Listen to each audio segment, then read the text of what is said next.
Fala pessoal, então começaremos agora o nosso último conteúdo da disciplina de elementos de máquina. A gente tem mais duas aulinhas aqui para esse bloco e ambas as aulas falarão sobre engrenagens. Beleza? A gente começando então. O que são as nossas engrenagens, certo? Então também tem o nome ali de roda dentada que o pessoal fala, certo? São elementos básicos na transmissão de potência entre eixos árvores.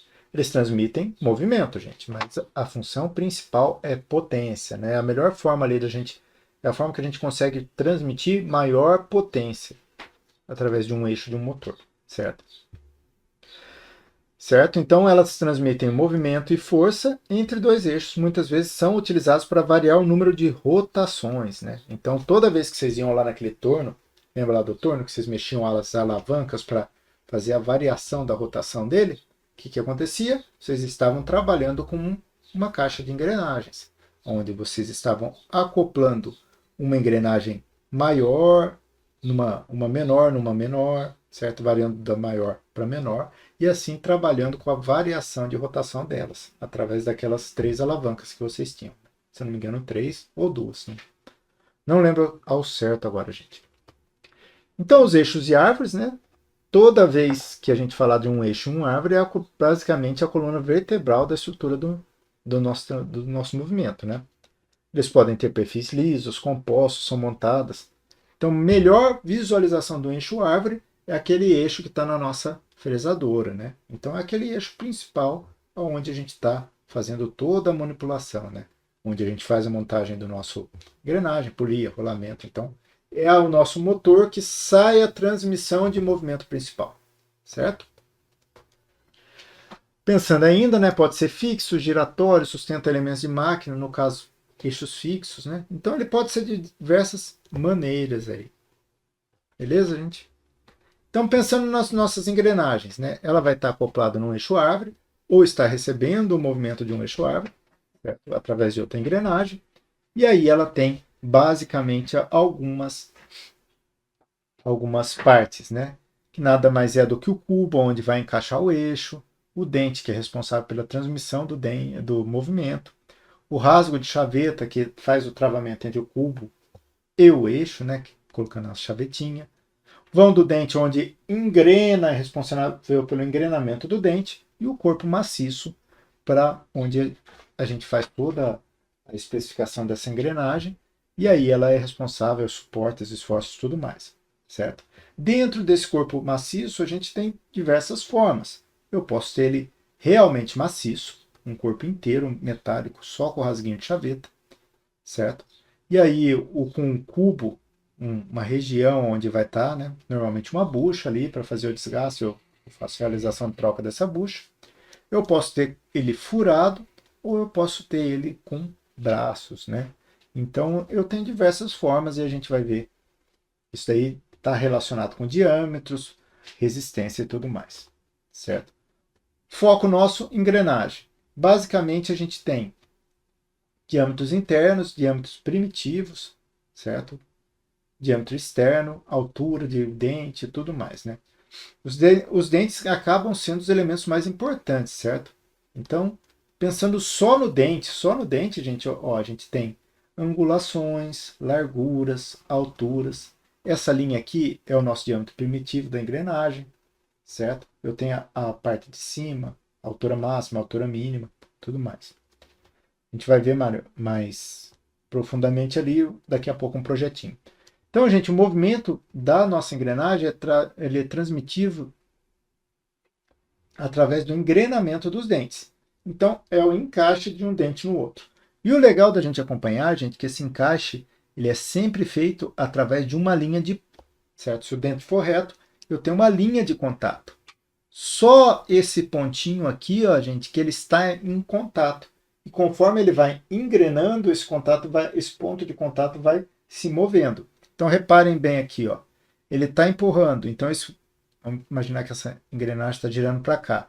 Essa linha de contato, ela vai descendo ao longo do meu dente até chegar no meu último ponto aqui. Então eu sempre tenho uma linha de contato. Por isso que eu consigo transmitir muita força, porque é uma linha, é uma aresta inteira de contato entre elas. Por isso também faz um pouquinho mais de barulho, né? Pensando em engrenagem ainda, né, a transmissão de movimento de um conjunto mecânico pode variar de acordo com o tamanho, né?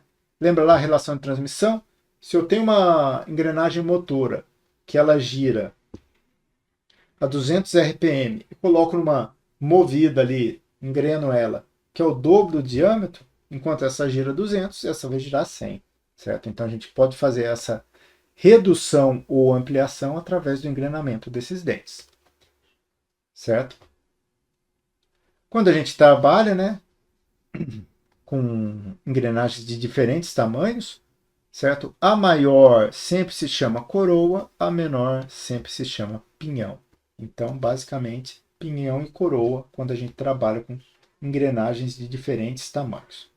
Posso fazer minha engrenagem de aço de liga fundido, ferro fundido, cromo níquel, bronze fosforoso, alumínio, nylon. Hoje em dia a gente está falando desses processos aditivos de impressão 3D, então a gente faz com diversos materiais. O que eu quiser fazer de material eu posso fazer, respeitando as características e usos de cada material e suas propriedades, né? Os tipos de engrenagem, basicamente nós temos engrenagens cilíndricas, cônicas, helicoidais e cremalheiras, né? Varia de acordo com o quê? Aplicação, gente, né? Cilíndricas e cônicas são aplicações diferentes. Aqui, ó, esse do eixo nosso verde aqui, ó, é uma engrenagem cônica, certo? Assim como o disco azul, certo? Basicamente aqui é tudo cônico, né?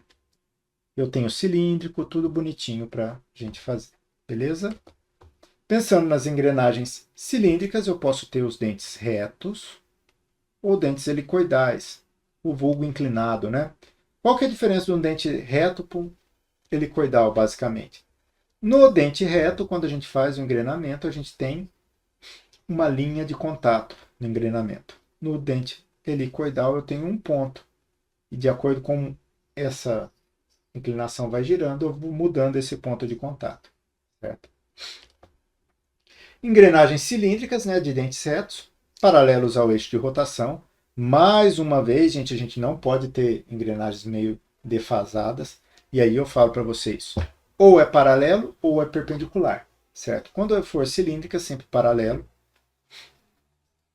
Reforçando transmissão entre eixos paralelos, então para a própria transmissão, os meus eixos têm que estar paralelos entre eles. E a forma mais simples de engrenamento, né? E aí a gente tem a nossa linha de contato, que já tem falando. Cilíndricas de dentes helicoidais, né? Dentes inclinados ao eixo de rotação. Então, se a gente está com o nosso eixo aqui, ó, o meu dente tem uma certa inclinação. Mais silenciosa devido ao engrenamento gradual. Não é uma linha de contato, é um ponto de contato. Tem inclinação, gente. Imagina lá, ó. Inclinação. Se eu estou pondo numa mesa e faço um esforço numa mesa perpendicular ou paralela, o que acontece? Vai ser um esforço em um sentido só, certo?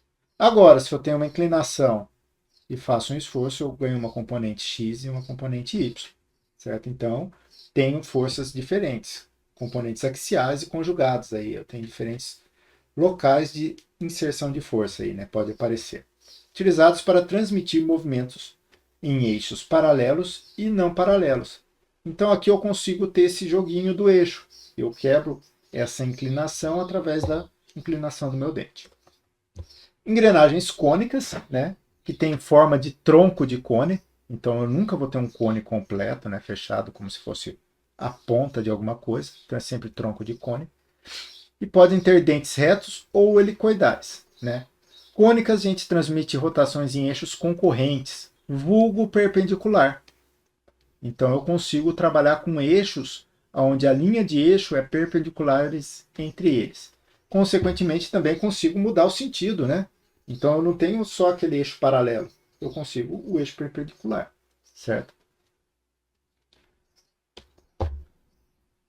Pinhão e coroa sem fim, certo? São as nossas engrenagens sem fim lá. Engrenagem usada quando deseja redução de velocidade na transmissão, certo? Uma redução mais alta, 3 vezes ou mais de redução. Então eu tenho uma engrenagem, certo? onde ela está girando aqui, e aí minha coroa sem fim. Esse eixo transmite um movimento, só que reparem bem, eu tenho só uma região que vai estar girando. Então, por isso que é uma coroa sem fim. Então, ele vai trabalhar sempre naquela região e sempre movimentando assim. E ele nunca termina, né?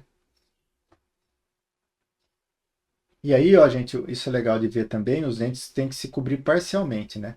Eu nunca vou ter os dentes cobertos completamente. Eu não posso fazer, porque senão sempre vou ter esforço ali, é pior, né? Então tem que ter uma região de alívio. Imagina cair uma poeira aqui. Vai ficar pro resto da vida ali, usinando. Cremalheira, aquela nossa do nosso portão, né? Que a gente vê, esse portão do IF que tem ali.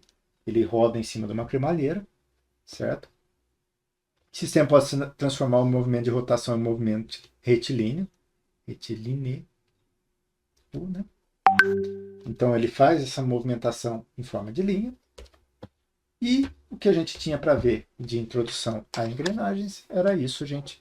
Obrigado. A gente finaliza o conteúdo da disciplina na próxima aula para ver um pouquinho mais sobre projetos e engrenagens.